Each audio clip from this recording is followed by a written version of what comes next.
Contrario a la idea popular extendida y aceptada en México, el Día de Muertos no es de origen prehispánico y en sentido estricto tampoco es producto de una conjugación de tradiciones indígenas y europeas.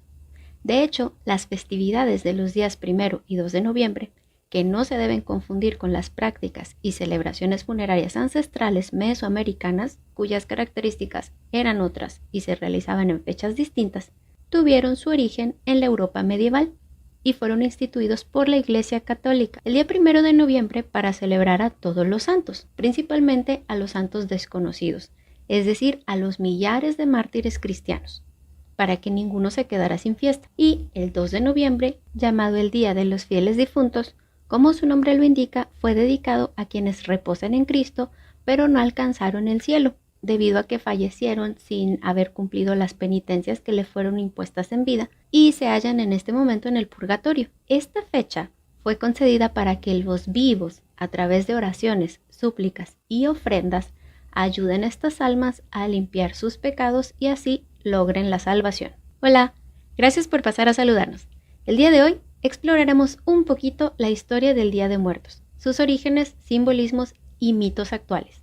Acompáñanos. A finales del mes de octubre, en el hemisferio norte, terminan las tareas agrícolas, por lo cual hay abundancia de alimentos y es también tiempo de dar gracias por los bienes recibidos. Por esta razón, el Papa Gregorio IV cambió el Día de Todos los Santos al primer día del mes de noviembre, haciéndolo coincidir intencionalmente con la festividad celta de Samaín, que se pronuncia algo así como Samhain o Samhain, celebrada el 31 de octubre en las comunidades europeas de Irlanda, Gales y Escocia. Desde el punto de vista cristiano, esta festividad era pagana y se buscaba que los ritos arcaicos que se celebraban en esta fecha fueran cristianizados al instaurarse el Día de Todos los Santos justo después del día Samaín celta. El Samaín en sí era una fiesta de Año Nuevo. Se celebraba entre el equinoccio de otoño y el solsticio de invierno, y esto marcaba el tiempo de recoger la cosecha, guardar los animales y prepararse para el invierno. La celebración era completamente nocturna. En esta noche se apagaban todos los fuegos que había para iluminarse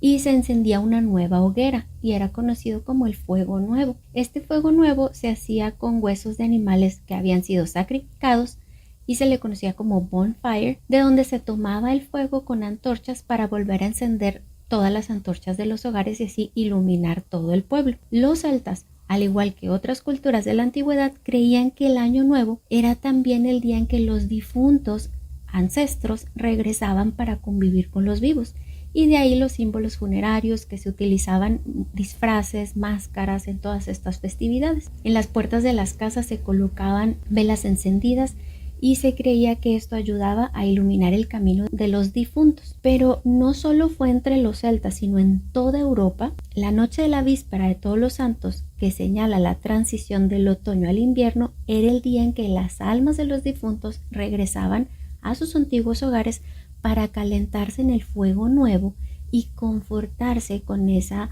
bienvenida que se les hacía en la cocina. En este día se decía mucho que también andaban sueltas las hadas, los duendes, vagaban libremente por los campos y por las ciudades o por los pueblos y las brujas hacían su aparición. Ahora, el Día de Muertos, como lo conocemos en la actualidad, o el Día de los Santos Difuntos, que es el 2 de noviembre, fue instaurado 163 años después de que se instalara el día primero. En el año 998 fue el abad del monasterio de Cluny, que se llamaba San Odilon, quien pidió que se celebrara al día siguiente del Día de Todos los Santos. Esto por una supuesta revelación divina que tuvo, ¿no? El caso es que las festividades del 1 y 2 de noviembre llegaron a México en el siglo XVI, de una forma inmediata poco después de la conquista española. Fueron celebradas en las primeras iglesias fundadas por los franciscanos en Texcoco, Tlaxcala y en el convento de San Francisco en la Ciudad de México. La fiesta de los fieles difuntos, al igual que otras ceremonias católicas, fueron impuestas en las comunidades indígenas por los religiosos.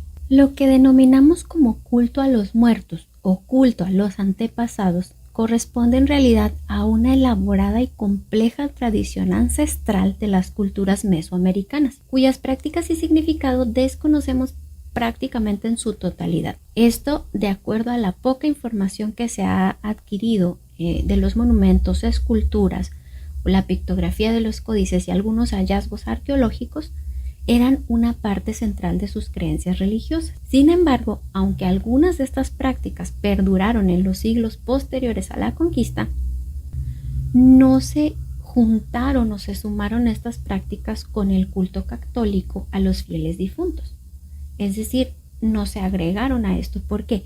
Porque el culto de los fieles difuntos siempre se ha celebrado de una forma litúrgica, es decir, tiene un orden, chiquitos, y nadie lo debe cambiar religiosamente hablando. La fiesta en sí, en torno al culto, tampoco se modificó sustancialmente, pero cuando se erradicaron y se prohibieron todas las ceremonias prehispánicas, de una manera natural todas las prácticas y creencias ancestrales fueron trasladadas a la celebración del 2 de noviembre, tratando de no transgredir el orden establecido por los religiosos de ese tiempo, creando así no una mezcla, sino una unificación de los principios al interior del culto, porque aunque algunos pueblos indígenas continuaron con sus antiguas prácticas funerarias, con el tiempo estas se fueron más cristianizando hasta que se fusionaron casi en su totalidad, y básicamente lo único que coincidió o que quedó vivo de estas tradiciones fue celebrar a los muertos. Y realmente de todas estas prácticas de la época prehispánica se conoce muy poco, aunque sabemos que estos tuvieron diversas características. Por ejemplo,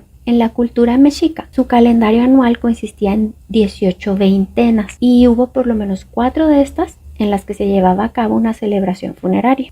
Una de ellas era entre los meses de agosto y septiembre, y en esta se enfocaban a los muertos menores, es decir, a los niños. La segunda era un poquito después de esta y se veneraba a los guerreros fallecidos que ahora acompañaban a Huitzilopochtli y moraban en la Casa del Sol. La tercera veintena se celebraba entre el mes de octubre y noviembre y marcaba el fin del otoño y el inicio del invierno, la época de la cosecha de maíz conforme al ciclo agrícola, y estaba dedicada a los cerros y a sus moradores, es decir, las deidades del agua, que era Tlaloc, y Chalchihuitlicue. En esta fiesta se hacían imágenes y eran representaciones de las personas que fallecieron ahogadas o por enfermedades que tenían que ver con el agua, las cuales se colocaban en estos altares. Estas imágenes se colocaban en los altares. Finalmente, en la cuarta veintena, esta se dedicaba a lo que era conocido como el tititl, que significa envejecimiento. Este correspondía a una conmemoración de aquellos fallecidos de forma natural, y por lo tanto el cielo que les correspondía era el Mictlán. Se hacían figurillas que representaban a los finados y se colocaban alimentos como manera de ofrenda. Se le daba una porción a los mayores de la familia y después todo era quemado en honor a los muertos. Todos estos ritos chiquitos fueron erradicados por la conquista. Las características que hoy en día distinguen a la celebración del Día de los Muertos,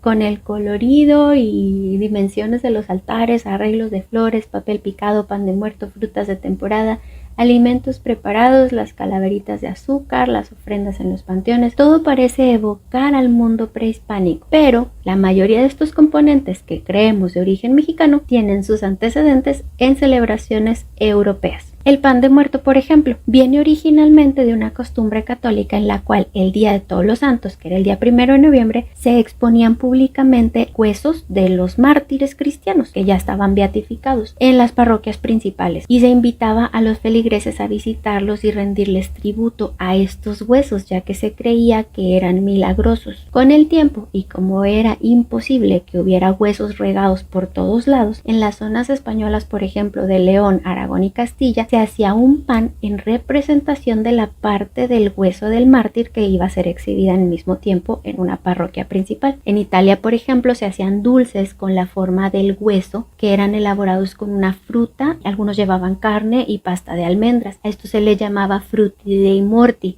que era como la fruta del muerto, y era colocada en la conocida como mesa del santo, es decir, se les hacía un altar, pero no se le llamaba altar como tal. Y en México, por ejemplo, estos eran llamados alfeñiques. Esto era un dulce, en realidad el alfeñique, chiquitos, es un dulce tradicional de origen árabe que se prepara con azúcar pura de caña y se hace una pasta. En aquel tiempo se le daba la forma del hueso y eran elaboradas por las monjas del convento de Santa Clara y San Lorenzo, pero eran muy caros y solamente la gente pudiente de aquella época pues la podía comprar, por lo que el resto de la población hacía cosas similares pero en azúcar. De ahí que en los altares actuales se coloque la famosa calaverita de azúcar. Este día de Todos los Santos, el 1 de noviembre, era destinado para que las tumbas de los difuntos fueran arregladas y usualmente se les llevaban adornos florales y se hacía una limpieza general de los sepulcros.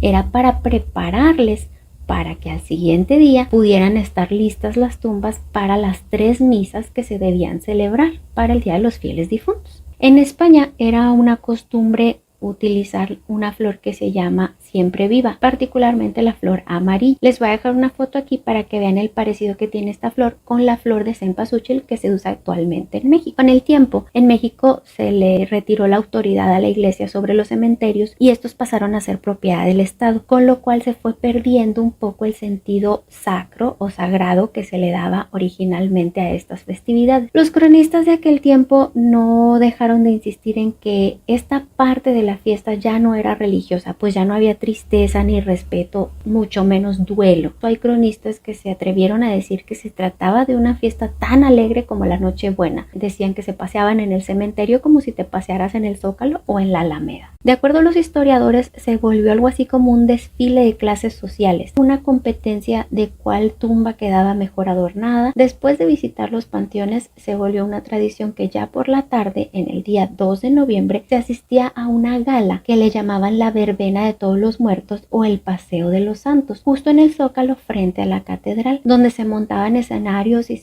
carpas de vendimia. Se perdió el respeto y el luto y ya no había remembranza al difunto. A finales del siglo XIX fue en la época de la postrevolución, específicamente entre 1934 y 1940, que las fiestas del 1 y 2 de noviembre fueron reinventadas con el propósito de quitarle poder a la Iglesia Católica y asociarlas con una idea nacionalista, por lo cual era necesario desprenderla de todo significado religioso y convertirla en laica. Y es a partir de entonces en que el enfoque de esta fiesta cambia, siendo la principal protagonista la muerte en lugar de lo santo o en lugar de las almas santas. Para tal efecto, Cárdenas, que era quien lideraba México en ese tiempo, se hizo rodear de intelectuales con un pensamiento más socialista como Frida Kahlo, Diego Rivera, Octavio Paz, José Clemente Orozco, con algunos ejemplos. Y lo cierto es que este proceso no era nuevo, ya venía desarrollándose desde las reformas de Juárez, y por ahí en algunos grabados escritos de José Guadalupe Posada son una muestra de esta, digamos que, desconsagración del Día de Muertos ya al inicio del siglo XX. Lo nuevo fue integrarla a la idea nacionalista y exponerla como parte del folclore mexicano. Y por ahí en 1930 hay una película que se llama Que Viva México. Fue hecha por Sergei Eisenstein y asesorada por algunos de los intelectuales que mencionamos anteriormente, en los que se exponía esto como una tradición nacional mexicana. Ahora, cierto que se ha convertido con el tiempo en una tradición, sin embargo, se difunde una falsa idea de que es una celebración de origen prehispánico. Es decir, esto realmente, chiquitos, es una mentira que fue fabricada. Se ha tratado de mezclar los cultos ceremoniales a los ancestros de nuestros antepasados, pero verdaderamente de esta información hay muy poca. Ahora, con esta nueva modalidad, se ha convertido lamentablemente en un producto de consumo turístico. Y bueno, chiquitos, nosotros quisimos traerles esta información, se las dejamos sobre la mesa para que ustedes investiguen. Esto, por supuesto, es muy por encimita. Ustedes pueden investigar más al respecto si les interesa. De nuevo, solamente les decimos, investiguen todo, no sigan nada ciegamente, siempre investiguen, sepan por qué se hace lo que se hace y qué significados hay detrás. Les recordamos también que pueden seguirnos en todas nuestras redes sociales, nos encuentran en todas partes como Conversaciones Chiquitas. Si conocen a alguien que le pueda interesar este tema, compártanlo. Déjenos sus comentarios, recuerden suscribirse, darnos su like y de nuevo, gracias por pasar a saludarnos. Esto es Conversaciones Chiquitas, de todo en un ratito.